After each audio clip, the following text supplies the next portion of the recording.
Did you know that a single 1982 Washington quarter could hold a story worth thousands and reveal secrets of America's economy history and hidden minting mistakes that turned ordinary coins into extraordinary treasures?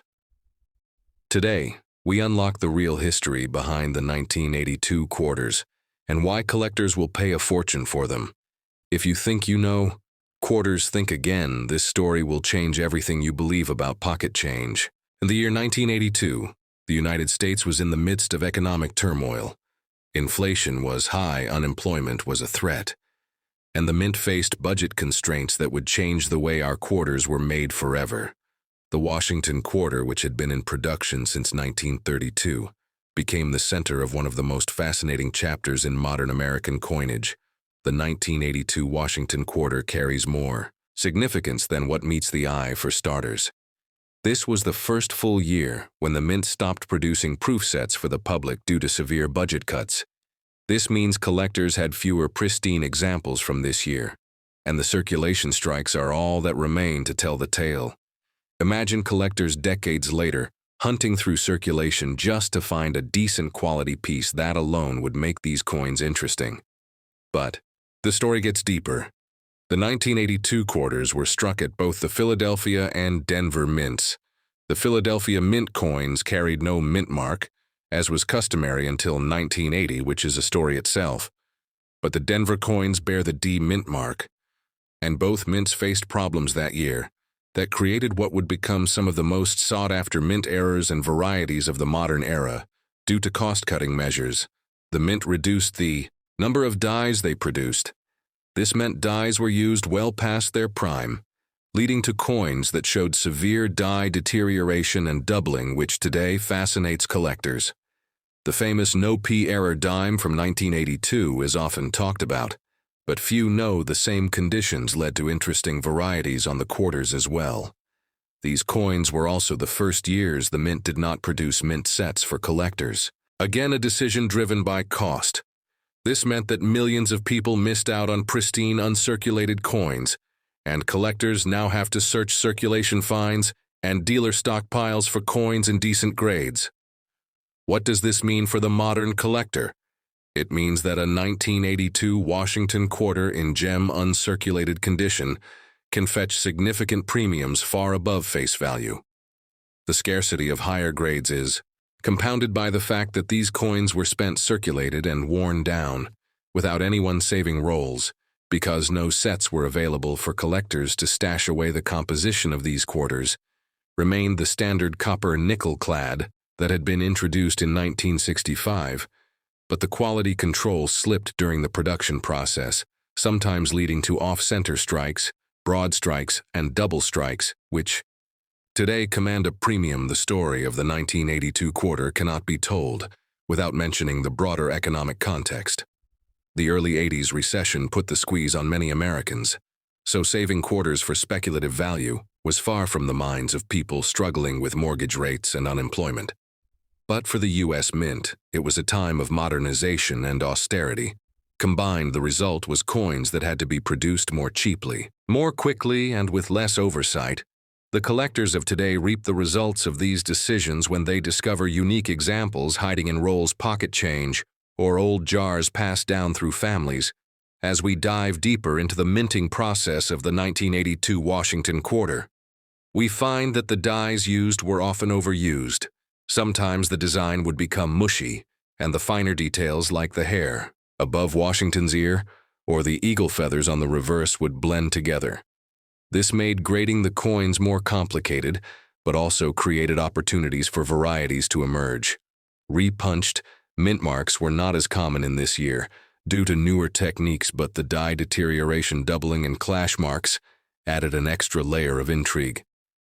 The story of the quarter would not be complete without addressing the collecting community. In the early 80s, coin collecting was going through a period of transition. The silver boom of the late 70s had ended, and the modern market had yet to fully embrace clad coins. But specialists began to see that coins like the 1982 quarter could be keys to understanding the mint's evolution. In a time of crisis, you will find stories of collectors hoarding rolls of 1982 D quarters, hoping for the elusive high MS grades or hidden errors. while the Philadelphia coin saw similar attention. The lack of a mint mark, which had been reinstated in 1980, still caused confusion among new collectors, leading to myths about missing mint marks, which more often than not turned out to be damage or wear. But the fact remains, any high-grade example from this year is a prize when it comes to pricing. The values for these coins can vary dramatically. While a common circulated piece might be worth its face value, an uncirculated example in MS-65 or higher can command $20, $50 or more, depending on the demand in the registry market. The real treasures lie in the discovery coins, the off-center strikes, the double dies, the broad strikes. Each of these mint errors is a snapshot of the mint's struggles that year. These coins tell a story of a workforce under pressure, equipment stretched beyond its limits, and an economy that left its mark on every quarter struck in 1982.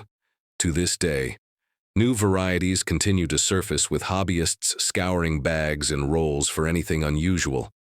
The quest for the perfect 1982 quarter is part of a larger journey into the history of American coinage and its enduring legacy. You may ask yourself, why does this small piece of metal matter so much? Why does a Washington quarter from 1982 capture the imagination of collectors across the country? The answer lies in its symbolism. It represents an era of change, economic uncertainty, and the resilience of a mint that had to do more with less. Every scratch, every die crack, every doubled letter on a 1982 quarter is a testament to this pivotal moment when the mint balanced tradition with necessity. The story of the quarter also intersects with the broader numismatic world. As third-party grading services emerged, collectors began to see the value in submitting even common-clad coins for certification, a process that solidified the importance of quality, condition, and authenticity. The graded population reports for the 1982 quarters are a treasure trove of information for researchers and investors alike, showing how few high-grade examples truly exist. When you hold a 1982 Washington quarter, you hold a piece of that history. You hold a relic of a time when America faced tough economic challenges, and the mint rose to meet them.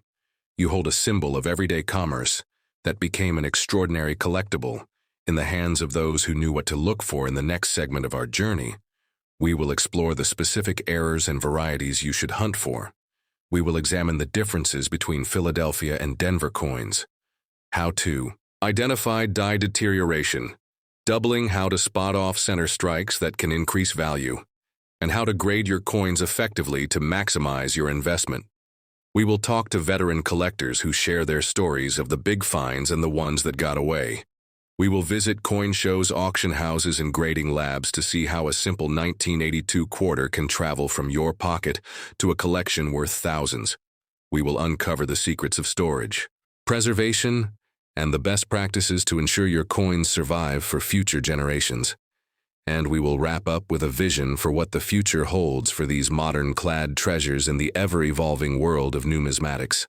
So stay with us as we peel back every layer of the 1982 Washington quarter, its history, its value, its hidden gems, because in the world of coins, even the most ordinary can become truly extraordinary when you know where to look. Keep watching, keep hunting, and may your next pocket change reveal a piece of history that transforms your collection forever.